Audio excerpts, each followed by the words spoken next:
Bueno, hola chicos, ¿cómo están? Estamos arrancando en esta oportunidad con un tema nuevo, átomos, que entiendo que en otros momentos algo ya han analizado, pero bueno, ahora vamos a tratar de ver un poquito con mayor profundidad cómo es la composición del átomo y a qué nos referimos. Primero vamos a empezar por entender la definición de átomo.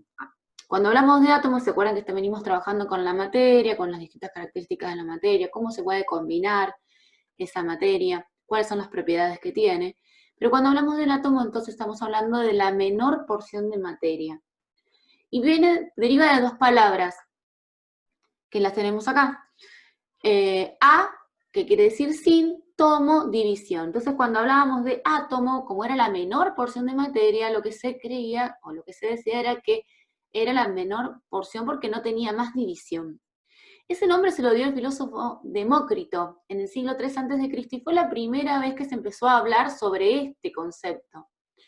A partir de ahí empezaron a surgir los modelos. Ustedes saben que, como hemos hablado siempre en lo que es las ciencias, los modelos nos ayudan a poder recrear o para poder comprender parte de nuestra naturaleza y de nuestra realidad que nos es difícil de ver a simple vista. Entonces, como tenemos el modelo solar o los distintos modelos que vamos probando, estas representaciones, están también los modelos atómicos. Hubo muchos modelos atómicos hasta llegar al modelo sencillo actual, o al modelo actual. Vamos a ver rápidamente, porque ya este año como es un poco distinto, pero bueno, el primer modelo que se trabajó fue el de Dalton, en donde Dalton hablaba de que entendía el átomo como decía, ¿no? Algo sin división, pero que era macizo, como si fuera una bola. Otro modelo que surgió más adelante, fíjense que 100 años después aproximadamente, fue el de Thomson, y donde Thomson se dio cuenta de que había cargas eléctricas, que acá es cuando empiezan a entender el concepto de estas cargas. Y entonces se entendió como que era algo macizo, pero que convivían las cargas positivas con algunas insertadas que eran negativas.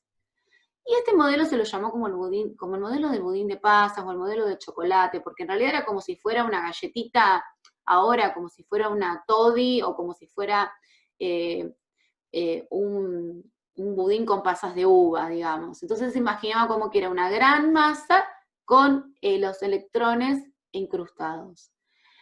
Poco más adelante, Rutherford descubrió que en realidad había un núcleo, que no era macizo el átomo, que el átomo en realidad tenía un núcleo donde estaban las cargas y que donde había cargas que entendía que eran positivas y que las cargas negativas estaban por fuera de este núcleo.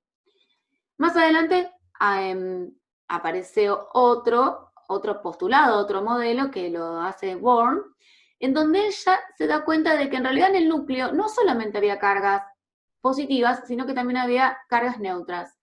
Y que los electrones estaban girando alrededor de estas cargas de una manera ordenada a partir de órbitas. Y que en realidad empiezan a darse cuenta de que el átomo en realidad era más hueco de lo que se pensaba y que en realidad era un núcleo y que estaba todo como muy hueco y que estaban en realidad los electrones sueltos. Esos fueron los primeros modelos hasta llegar ahora a lo que vamos a ver nosotros como el modelo actual, ¿no? El modelo, y que nosotros vamos a trabajar con un modelo sencillo, porque es mucho más complejo el modelo en la realidad.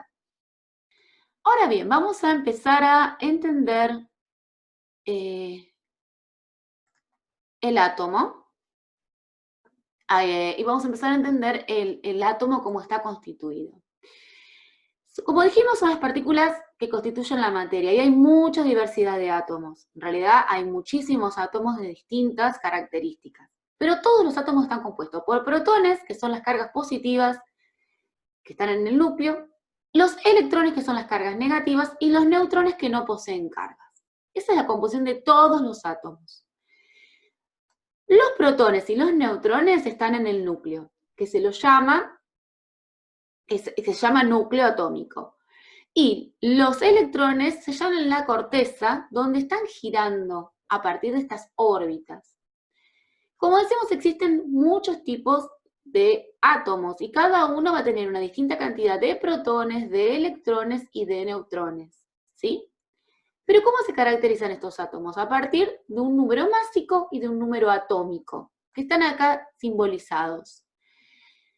Primero que nada hay un símbolo químico, que puede ser cualquiera, va a ser en función de lo que está definiendo. El número másico se forma con la letra A y el número atómico con la letra Z. El número atómico son la cantidad de protones, o sea, de cargas positivas. Y el número másico es la masa, entonces la cantidad de protones con los neutrones, que es lo que conforma el núcleo, la masa del átomo. ¿Sí? Vamos a ver un ejemplo. Este, por ejemplo, que estamos viendo acá es el sodio. El sodio, lo que vamos a tener ese, que está ahí simbolizado, ese sería su símbolo, tiene 11 protones, y como nosotros sabemos de que siempre los átomos generalmente son eléctricamente neutros, o sea que tienen la misma cantidad, va a haber 11 electrones. Y el número 23 lo que va a hacer es la cantidad de neutrones, podemos sacarlo a partir de hacer una resta, que ahora vamos a ver cómo la vamos a calcular.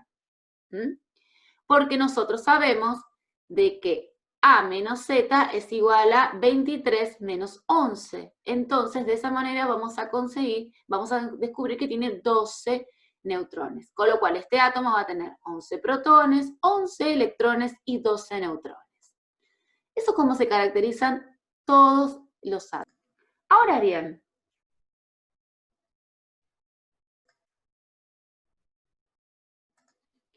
tenemos también lo que es, vamos a entender el concepto de isótopos.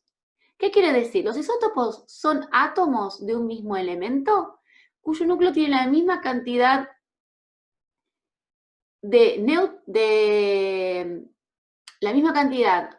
perdón, que estaba pensando en el video. Los isótopos son átomos del mismo elemento que en el núcleo van a tener la misma cantidad, obviamente, de protones, porque lo que define a un átomo, al elemento ese, va a ser los protones, pero que va a tener diferencias de neutrones. Por lo tanto, va a diferir en el número másico. O sea, esa masa va a tener una diferencia porque va a variar la cantidad de neutrones.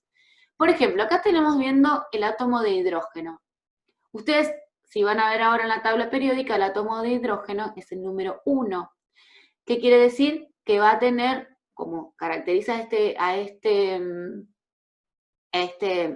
elemento de la tabla, quiere decir que tiene un protón. Y como nosotros sabemos que es eléctricamente neutro, o sea que están equilibradas sus cargas, va a tener también un electrón girando, ¿sí? Ahora vamos a ver qué pasa con los isótopos, porque el hidrógeno, por ejemplo, tiene 3 isótopos, y que en realidad es el único que tiene los isótopos con nombre específico, y ahora vamos a ver cuáles son. El primer isótopo que tiene es el protio, que ahora lo vamos a ver acá. El protio, que es este caso que estamos viendo de ejemplo, es que tiene voy a volver atrás, es que tiene un protón, que es este que está acá, un electrón, y no tiene neutrones. En este caso, su masa es solamente el protón. Este se llama el protio, que es el primero de los isótopos del hidrógeno. Ahora vamos a ver el segundo isótopo del hidrógeno, que es este que estamos viendo acá en esta simulación, que se llama deuterio. El deuterio, como lo vemos acá, tiene un protón, un neutrón, y obviamente que tiene que tener un electrón girando. Entonces su masa ya es distinta a la anterior, ¿sí? Ahora vamos a ver cómo está girando en este momento. Y el tercero de los isótopos del hidrógeno se llama tritio. Y el tritio va a tener, que lo vamos acá en el dibujo, un protón, 2 neutrones y un electrón, obviamente, porque siempre las cargas positivas y negativas tienen que estar contrarrestadas. Y lo vamos a ver moviéndose. Entonces, de esta manera, vamos a ver acá en el ejemplo, lo vamos a ver en movimiento, tenemos que en el átomo de hidrógeno, esta situación, del átomo de hidrógeno vamos a tener una primera posibilidad de encontrar lo que va a ser solamente con un protón y un electrón, otra segunda posibilidad que es con un protón, obviamente, un electrón y un neutrón, o si no, con 2 neutrones, que acá los tenemos a los 3 en funcionamiento. Entonces, de esta manera estamos entendiendo el concepto de lo que sería un isótopo. Ahora vamos a ver acá lo que es una tabla periódica. Ustedes ya tendrán que ir buscando, yo les voy a dejar un enlace de una tabla periódica que pueden trabajar de modo online, o si no pueden encontrar alguna. Vamos a meternos ya más adelante en cómo es, pero empezamos a entender esto. ¿Qué es lo que acabamos de ver recién en las características? Nosotros acá tenemos el símbolo químico, por ejemplo está acá el hierro, que se representa con la letra Fe. Acá está el nombre, y acá vamos a encontrar el número atómico, que es este que está acá, que en cada tabla periódica va a estar ubicado de distinta manera, pero siempre tenemos que encontrar el orden. Y lo que nos interesa acá es la masa atómica o el número másico, que es lo que está acá. ¿Qué quiere decir que este, por ejemplo, es un átomo de hierro que va a tener 26 protones, que como es eléctricamente neutro va a tener 26 electrones, y cuyo número másico es de casi 56, porque como es 55,84, cuando supera el coma 5, lo interpretamos como que son 56 de masa atómica. Con este dato, nosotros con el número másico, restándolo al número atómico, podemos encontrar la cantidad de neutrones que tiene este átomo. Si prestamos atención en la tabla periódica, todos los elementos están ordenados de manera ascendente del 1 hasta el 118, que son los conocidos, y hay más.